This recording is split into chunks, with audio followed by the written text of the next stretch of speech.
Hello everyone, welcome to my channel. आज हम CGL PYQ series में करने वाले हैं 21 सितंबर की शिफ्ट 1। तो स्टार्ट करते हैं फर्स्ट क्वेश्चन से। पहला क्वेश्चन है, select the most appropriate synonym for the word grumpy. अब सबसे पहले हमें इसका मीनिंग नहीं पता, हम ऑप्शंस के थ्रू जाएंगे। इरिटेबल, फ्रेंडली, पोलाइट, काम। ठीक है, अब देखो, फ्रेंडली, पोलाइट और काम, ये तीन वर्ड्स तो एक नेचर के हैं जिनका मतलब होता है शांत। ठीक है, तो ये ही वर्ड है जो नेगेटिव सेंस का है, ये सब तो पॉजिटिव वर्ड्स हैं। तो एलिमिनेशन से हमारा आंसर सॉल्व हो गया और हमारा आंसर है इरिटेबल। ठीक है, अब ये तो हमने क्वेश्चन सॉल्व कर लिया। अब हम इस वर्ड को स्टडी कर लेते हैं, इस वर्ड का मीनिंग, सिनोनिम्स, एंटोनिम्स, सब कुछ। क्या होता है ग्रम्पी का meaning? One who gets angry और इरिटेटेड। ठीक है, वो इंसान होता है ग्रम्पी। ठीक है, अब इसके देख लेते हैं हम सिनोनिम्स। क्या क्या सिनोनिम्स होते हैं? क्रैंकी, ठीक है, इरिटेबल, अभी हमने ऑप्शंस में भी देखा है, और बैड टेम्पर्ड, या फिर इसको हम कह सकते हैं इल टेम्पर्ड, जिसको बहुत जल्दी गुस्सा आ जाए। और वर्ड है कैंटैंकरस, कैंटैंकरस। ठीक है, कैंटैंकरस का क्या मतलब होता है? जो बहुत गुस्सा करता है। ठीक है, अब हम देख लेते हैं इसके एंटोनिम्स भी। ये वर्ड काफी देखा जाता है PYQs में, कॉमन है, आपको याद होना चाहिए। एफेबल, जो बहुत फ्रेंडली हो। ग्रेगरियस, अगेन जिसका बहुत अच्छा हैप्पी गो लकी नेचर होता है। ठीक है, और होता है एमिएबल, अगेन जो बहुत फ्रेंडली हो, सोशल हो, सोशेबल। और stoic, stoic is also friendly, और जिसके रिलेशन सबके साथ कॉर्डियल हो, मतलब अच्छे रिलेशंस हो सबसे। तो ये थे हमारे सारे एंटोनिम्स और ये थे सिनोनिम्स। ठीक है, अब नेक्स्ट क्वेश्चन पे चलते हैं। हमें क्या करना है? इसको इनडायरेक्ट स्पीच में कन्वर्ट करना है। He said the seminar will commence at 10 AM। Grammatically तो सेड दैट होना चाहिए था, बट हम ऑप्शंस के अकॉर्डिंग जाएंगे। विल है, विल ढूंढो, he said it will commence at 10 AM, ये हमारा आंसर हो गया। ठीक है, करेक्ट। चलो let's start from question number 3। चलो नेक्स्ट क्वेश्चन स्टार्ट करते हैं। थर्ड क्वेश्चन है हमारा, rearrange the following sentence in correct order to make a logical passage. इस क्वेश्चन में हमें सेंटेंस रीअरेंजमेंट करना है। सबसे पहले हम एलिमिनेशन टेक्निक लगा के देखेंगे, बट एलिमिनेशन इसमें इतनी सक्सेसफुल नहीं रहेगी क्योंकि सारे ऑप्शंस जो हैं वो अलग अलग नंबरिंग से स्टार्ट नहीं हो रहे हैं। फिर भी हम देखते हैं अगर कुछ एलिमिनेट होता है तो। सेंटेंसेस देखते हैं। Artificial intelligence facilitates predictive analytics for businesses. AI जो है वो प्रिडिक्टिव एनालिसिस को हेल्प करता है बिजनेसेस में। It processes massive amount of data to uncover trends and patterns. It से स्टार्ट है, स्टार्टिंग नहीं होगी। मैसिव अमाउंट ऑफ डेटा को अनकवर करता है ट्रेंड्स और पैटर्न्स बनाने के लिए। ठीक है, मैसिव अमाउंट ऑफ डेटा को प्रोसेस करता है, बट क्या प्रोसेस करता है इंडिविजुअली देखे तो हमें नहीं पता, इसलिए यहां से स्टार्ट नहीं हो सकता। Companies leverage AI tools to enhance decision making and efficiency. Companies AI tools का यूज करती हैं डिसीजन मेकिंग और एफिशिएंसी को इम्प्रूव करने के लिए। AI adoption is growing rapidly across industries worldwide. ठीक है, ये हो गई जनरलाइज स्टेटमेंट। अब देखो, ये चारों में से हम कौन सा ऑप्शन एलिमिनेट कर सकते हैं? सिर्फ ये वाला, ये एलिमिनेट हो जाएगा क्योंकि इट से स्टार्टिंग नहीं हो सकती। ऐसे टफ क्वेश्चंस को ना पॉज करके सॉल्व किया करो, फिर चेक किया करो कि क्या आपने सही सोचा था, क्या आप भी उस लाइंस पे सोच पा रहे हैं जो मैं आपको एक्सप्लेन कर रही हूँ पिछली 4 वीडियोस से। ट्राई किया करो, ठीक है। अब देखो, अब मैं एक फॉर्म बताती हूँ आपको, दो कॉन्सेप्ट्स यूज करेंगे हम इस वाले क्वेश्चन में। सबसे पहले अगर किसी टॉपिक के बारे में बात हो रही है तो उसकी जनरल स्टेटमेंट ढूंढनी है, फिर उससे रिलेटेड सारी डिटेल्स, और फिर एक सिंपल सा कंक्लूजन। हमेशा किसी भी टॉपिक पे बात होगी तो पैराग्राफ ऐसे ही जोड़ा जाता है, ठीक है। और दूसरी चीज है पेयरिंग करनी है।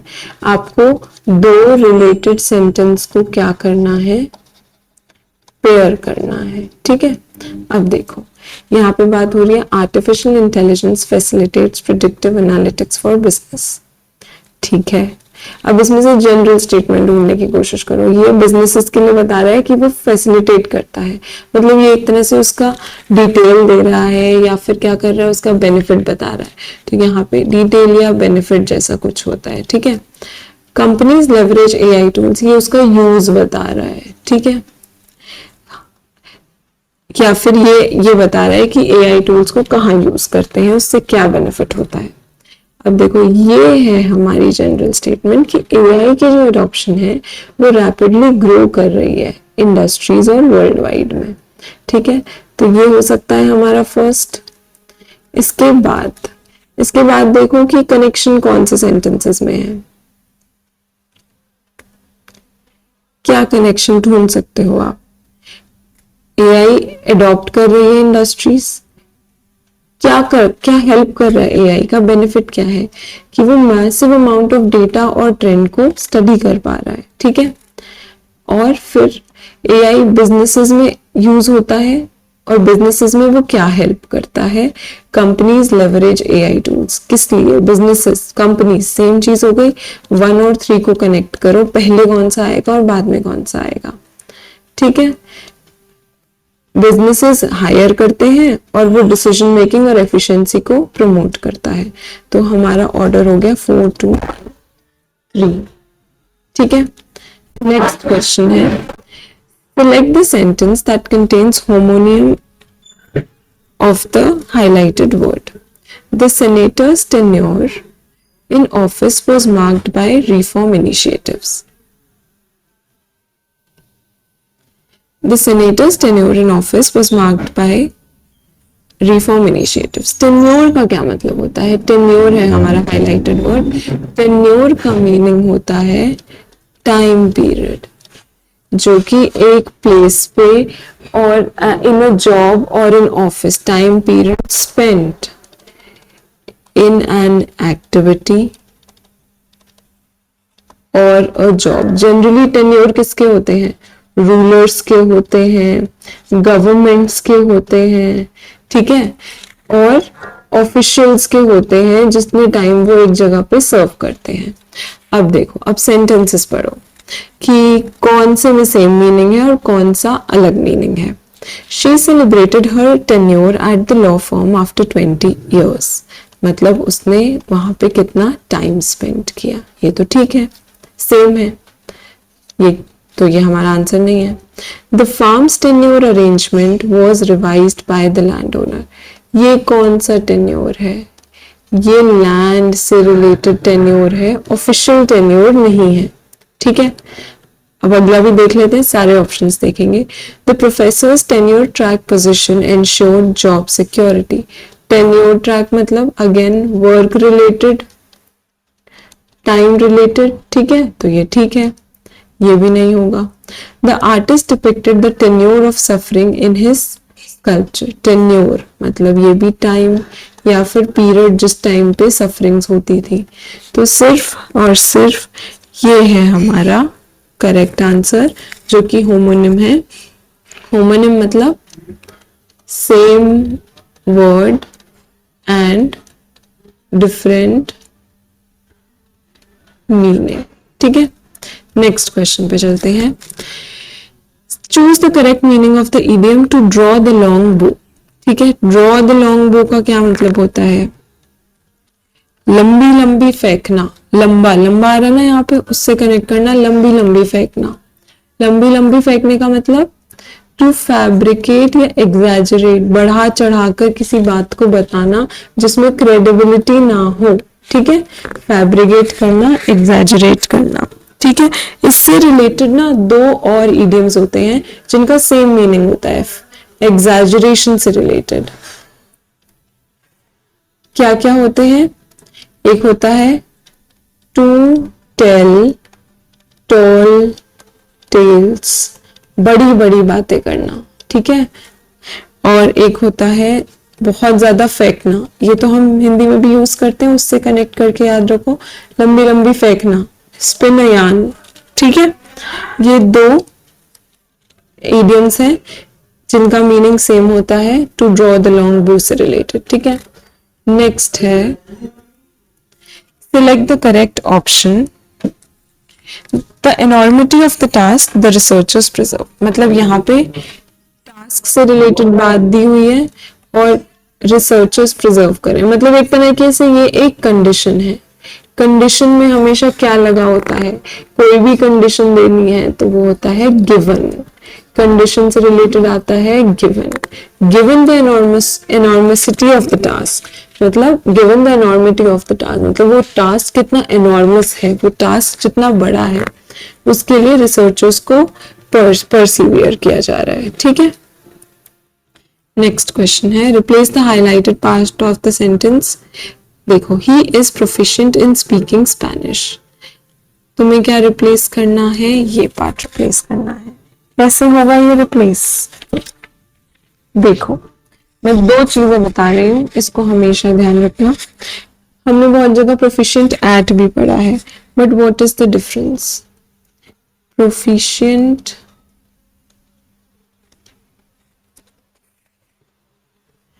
एट कब यूज होता है और प्रोफिशिएंट इन कब यूज होता है, ठीक है, मैं ये बताऊंगी। प्रोफिशिएंट इन यूज होगा जब मैं इसके आगे कोई लैंग्वेज का नाम लिख दूंगी, मतलब proficient in English, proficient in French, proficient in Spanish. But अगर मैंने स्पीकिंग लिख दिया तो प्रोफिशिएंट एट स्पीकिंग हो जाएगा, स्पीकिंग इंग्लिश, फ्रेंच या जो भी है। तो जब भी बीच में वर्ब आ जाएगी, proficient at speaking, proficient at cooking, ठीक है, तो ऐसी वर्ब्स के साथ तो एट आएगा। बट अगर लैंग्वेज आ गई, proficient in English, French, Spanish, ठीक है, अब यहाँ पे स्पीकिंग है, इसलिए क्या हो जाएगा? At speaking, proficient at speaking Spanish, ठीक है।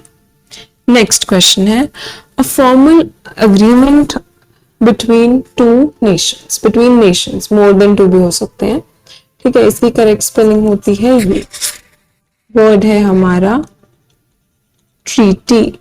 ट्रीटी का क्या मतलब होता है? ये तो लिखा ही हुआ है कि फॉर्मल अग्रीमेंट होता है। ऐसे ही और कौन से वर्ड्स हैं इसके सिनोनिम्स हैं? जो इसके सिनोनिम्स हैं pact, accord, protocol, conventions. Conventions भी तो साइन होती है ना, यूनाइटेड नेशन की कितनी सारी कन्वेंशंस होती हैं। और एक वर्ड और होता है कोवेनेंट, ठीक है। ये सब कुछ इंपॉर्टेंट वर्ड्स हैं जो आप ध्यान रख सकते हैं एज सिनोनिम्स जो यूज होंगे, ठीक है। Protocol, pact, accord, conventions, covenant and agreement. Spelling भी ध्यान रखना। चलो नेक्स्ट क्वेश्चन स्टार्ट करते हैं। क्वेश्चन 9 है a record of one's own life written by one self.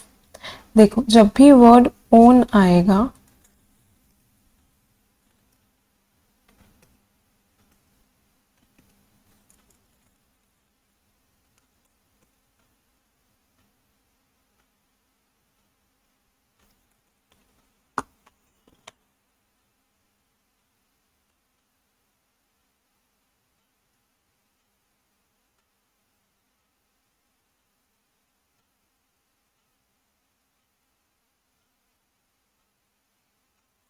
चलो नेक्स्ट क्वेश्चन से स्टार्ट करते हैं। A record of one's own life written by one self. जब भी ओन आएगा तो ऑटो वर्ड बहुत ज़्यादा यूज होगा, ठीक है। अब देखो, जो भी रिटन डॉक्यूमेंट होता है अपनी लाइफ का उसे बोलते हैं बायोग्राफी। अगर खुद से लिखी हुई होती है तो हो जाती है ऑटोबायोग्राफी, ठीक है। तो इसका आंसर है ऑटोबायोग्राफी। हम बाकी वर्ड्स भी देख लेते हैं कि उनके क्या मीनिंग्स होते हैं। सबसे पहला है क्रॉनिकल। क्रॉनिकल का क्या मीनिंग होता है? Historical record. किसी भी इंसिडेंट, इवेंट या पर्सन के पुराने हिस्टोरिकल रिकॉर्ड को कहते हैं क्रॉनिकल। मेमोरेंडम होता है ऑफिशियल नोटिस या फिर कोई भी ऑफिशियल डॉक्यूमेंट इंफॉर्मेशन मेमोरेंडम के फॉर्म में आती है। ऑटोबायोग्राफी हमने देख लिया, अपनी लाइफ स्टोरी खुद से लिखी हुई, ठीक है। और जर्नल होता है डेली अकाउंट, डेली राइटिंग कह सकते हैं, डेली अकाउंट कह सकते हैं। हम कहते हैं ना कि दे कीप अ जर्नल, मतलब वो डेली डायरी लिखते हैं, ठीक है। डेली अपनी लाइफ के बारे में लिखते हैं रेगुलरली, ठीक है। ये हमारा आंसर है और ये बाकी वर्ड्स के मीनिंग्स हैं। नेक्स्ट क्वेश्चन है, find the word that is spelled correctly and refers to complex and obscure knowledge। किसी भी चीज के बारे में, इवेंट, पर्सन के बारे में कोई भी किसी भी तरह की नॉलेज को कहते हैं एसोटेरिका। ऑब्सक्योर, इन डेप्थ और कॉम्प्लिकेटेड नॉलेज को कहते हैं एसोटेरिका, ठीक है। नेक्स्ट क्वेश्चन है, convert the sentence provided from passive to active. The results were assumed to have been manipulated before publication. ठीक है, ये हमारा subject to object, object to subject conversion होगा।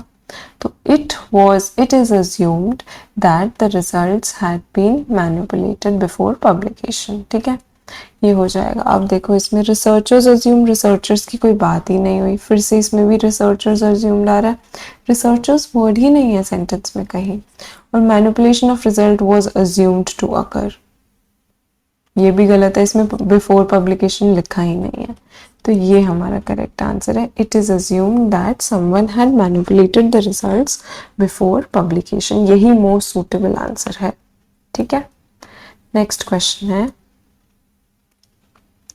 despite clear evidence of mismanagement, the officials were failing to implement corrective measures in accordance with regulatory mandates and public accountability standards. Clear evidence थे, फिर भी ये past continuous में नहीं जाएगा, ये simple past में जाएगा, failed।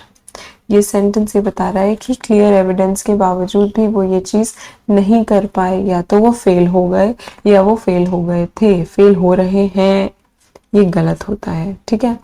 I am loving it, ये जो मैकडोनल्ड्स की लाइन है ये ग्रामेटिकली इनकरेक्ट है, आई एम लविंग नहीं होता, ऐसे यहाँ पे वर्ड फेलिंग नहीं होगा, ठीक है, फेल्ड होगा। तो ये हमारा करेक्ट आंसर है। नेक्स्ट है, the committee's recommendations on climate policy has been considered by multiple governments as overly ambitious and impractical in certain contexts. Committee ने कुछ recommendations दी climate policy पे, उनको governments ने overly ambitious और impractical समझा है बहुत सारे context में। अब देखो यहाँ पे बात किस चीज़ की हो रही है? कमेटी की recommendations की। ये हमारा subject है, ये हमारी वर्ब है, क्या सब्जेक्ट और वर्ब अग्री कर रहे हैं? इस रिकमेंडेशंस तो प्लूरल में है, तो सब्जेक्ट का वर्ब से अग्रीमेंट होना चाहिए ना, ये भी प्लूरल होनी चाहिए, इसलिए हैज की जगह आएगा हैव, ठीक है, हैव बीन। नेक्स्ट क्वेश्चन है, change the following from active to passive. They will have inaugurated the metro line by next year. Will have को क्या कर देंगे? Will have been. The metro line will have been inaugurated by next year. मतलब next year तक metro line inaugurate हो चुकी होगी, ठीक है। अब देखो will be inaugurated नहीं होगा क्योंकि वो कह रहा है कि तब तक हो चुकी होगी, होगी नहीं, इसका मतलब है होगी, इसका मतलब है हो गई, और ये है विल बीइंग तो बिल्कुल ही गलत है, ठीक है। Next question, Ravi has always been a person who vehemently opposes authority, control और ट्रेडिशन।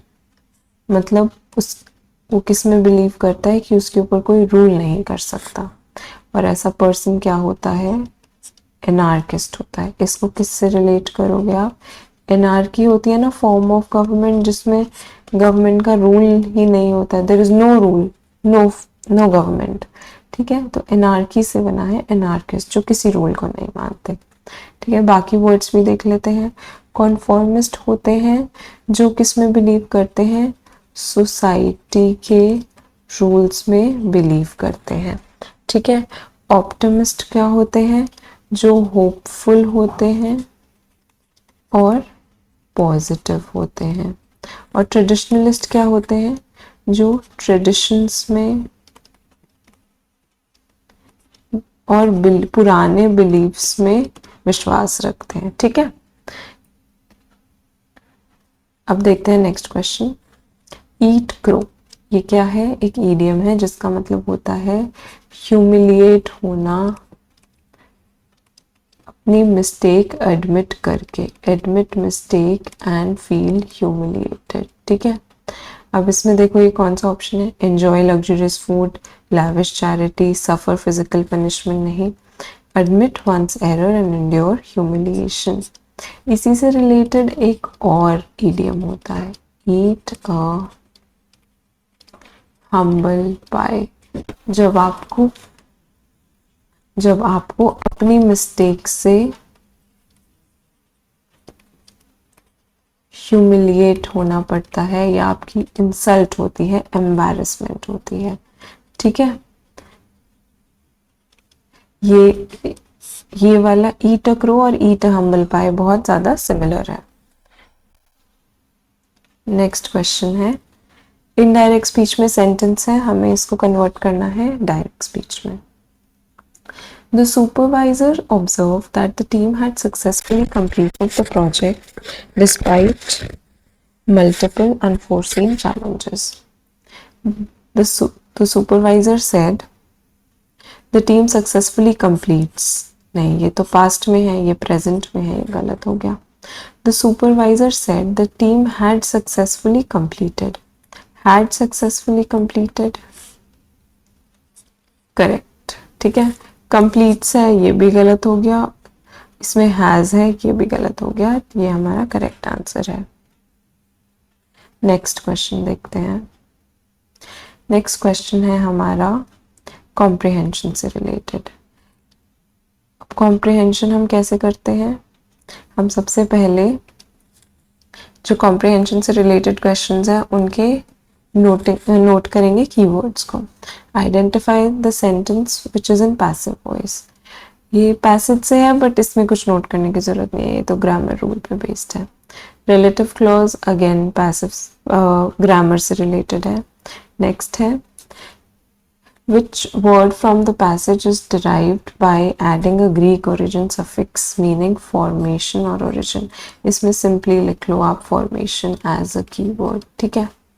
नेक्स्ट क्वेश्चन देखो, इसमें हमें क्या बताना है, what crucial biological activity occurs within chrysalis, तो ये है हमारा कीवर्ड। नेक्स्ट क्वेश्चन है, in the passage the word ephemeral most nearly means, ephemeral का मीनिंग देखना है।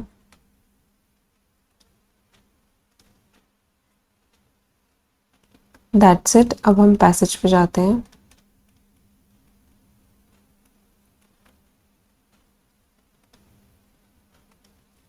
देखो अब हम पैसेज पढ़ेंगे और अपने आंसर्स फाइंड आउट करेंगे।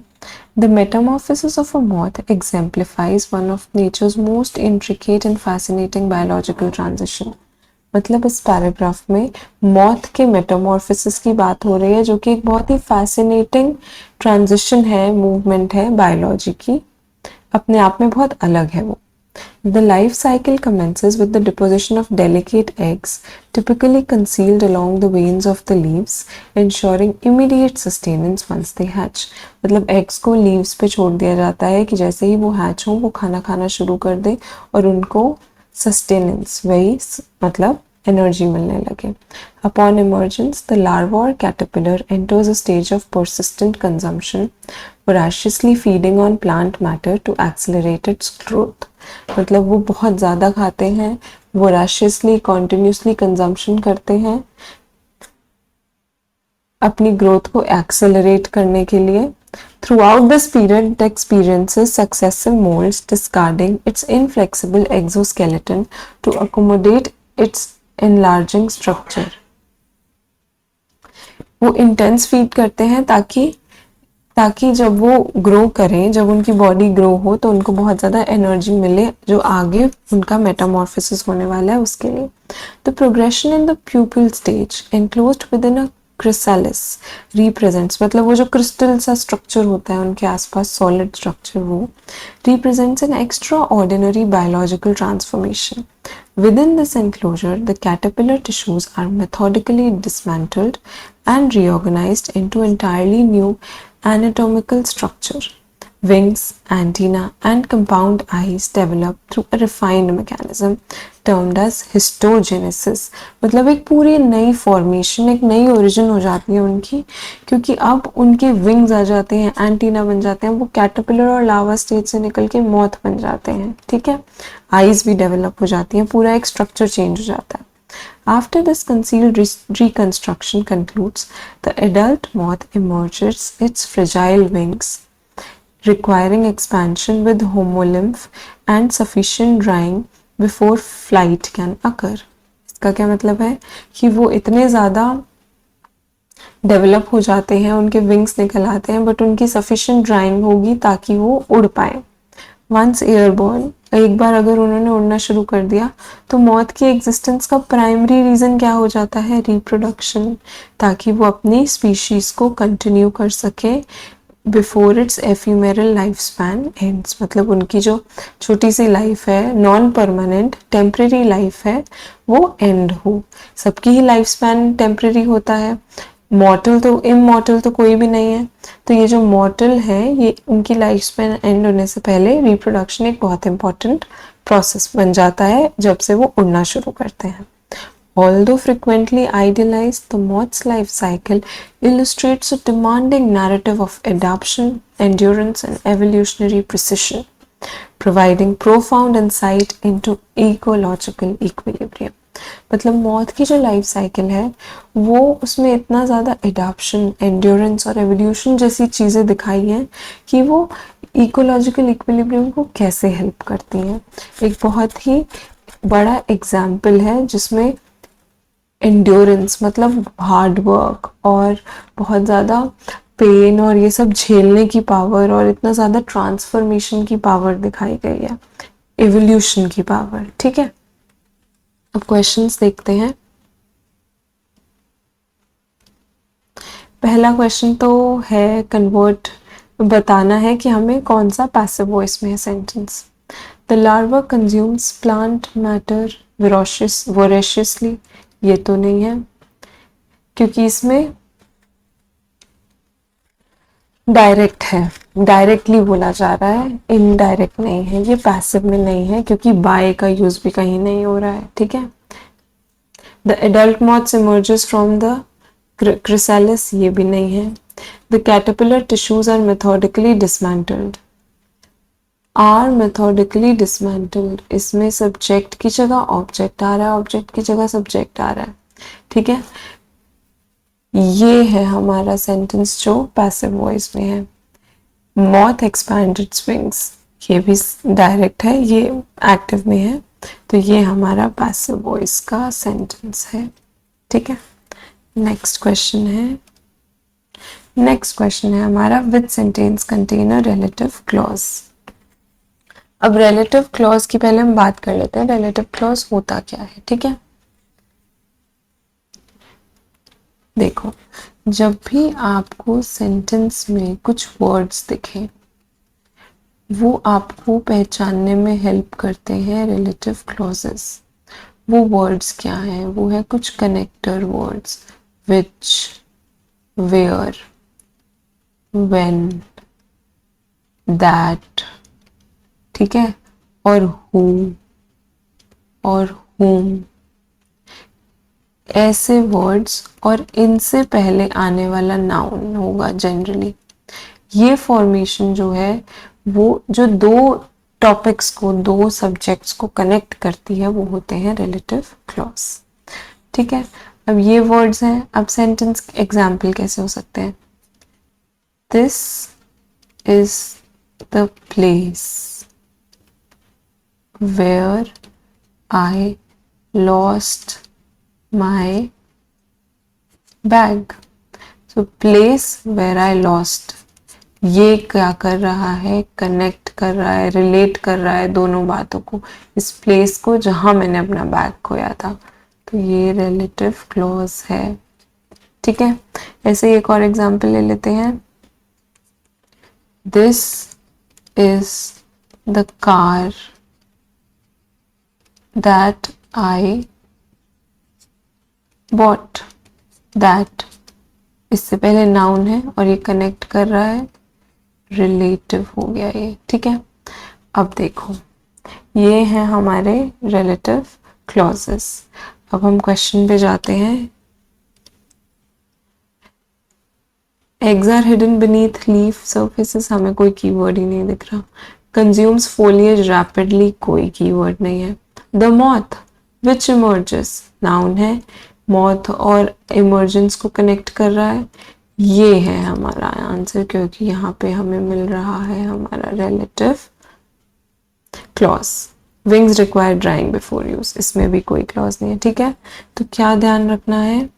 ऐसे वर्ड्स ढूंढने हैं पहले, which, where, when, that, who, this is the person whom I called, this is what you are looking for। ठीक है, ऐसे करके जो वर्ड्स होंगे जो कनेक्ट करेंगे वो रिलेटिव क्लॉजेस होते हैं। नेक्स्ट क्वेश्चन है, find the word from the passage which is derived by adding a Greek origin suffix meaning formation or origin। Formation और मेटामॉर्फोसिस किससे रिलेटेड होता है? चेंज से। ये हमने पढ़ा था क्रिस्टलाइन स्ट्रक्चर से। ठीक है, और होमोलिम्फ तो ग्रीक सफिक्स ओरिजिन ही नहीं है, हिस्टोजेनेसिस। ठीक है, जिसको हम ओरिजिन से या नई फॉर्मेशन से रिलेट करते हैं। हमने पैराग्राफ में भी पढ़ा था।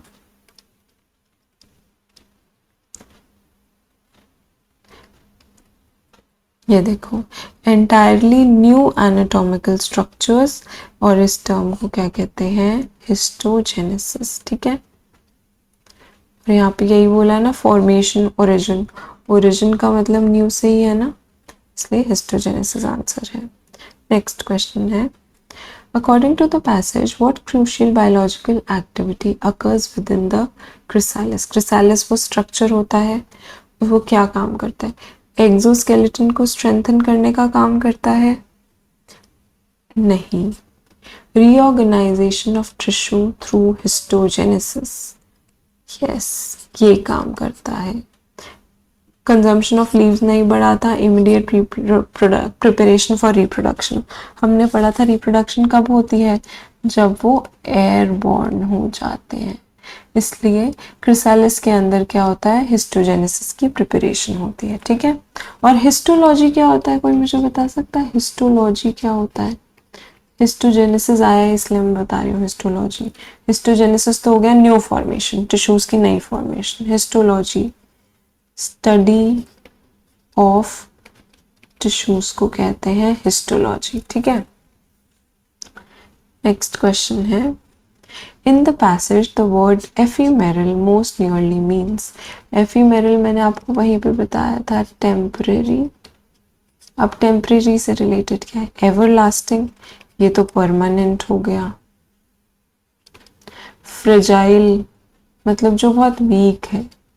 पावरफुल, जो पावरफुल है, जिसमें बहुत स्ट्रेंथ है। ट्रांजिएंट मतलब जो चेंज होता रहता है। चेंज क्या चीज होती है?